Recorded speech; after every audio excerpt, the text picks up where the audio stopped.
Bonjour, alors ici Marlène Leblanc pour l'évangélisation de puissance. On est encore dans l'évangile de Luc qui m'a parlé beaucoup depuis ces derniers temps. Et l'histoire de Zacharie où quand il fait son ouvrage régulier, il y a un ange qui lui apparaît directement dans le lieu très saint.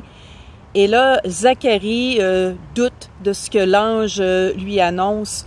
Et ça m'a impressionné, la réponse de l'ange. J'ai vraiment été un peu comme foudroyée, si on pourrait dire. Ça m'a vraiment parlé personnellement. J'espère que ça va vous parler à vous aussi.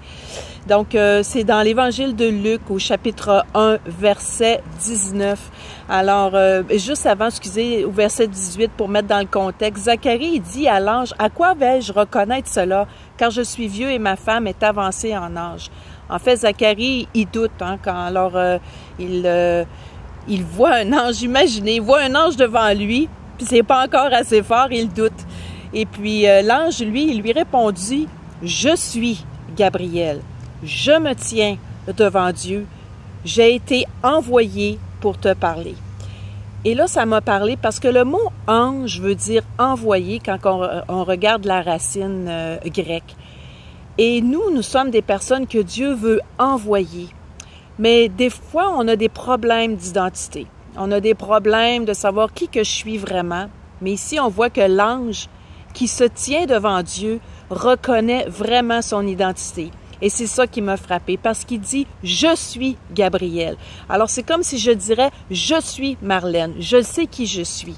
Je me tiens devant Dieu dans le sens que je sais c'est qui mon Dieu. Je sais c'est qui je sers. Et j'ai été envoyé pour te parler. Donc, Dieu nous envoie, comme vous savez, pour qu'on puisse aller parler de son nom. Et l'ange Gabriel a été fidèle, c'est un ange serviteur de Dieu. Il a été envoyé par Dieu, il connaît son identité et il a choisi de faire la mission que Dieu lui accomplit.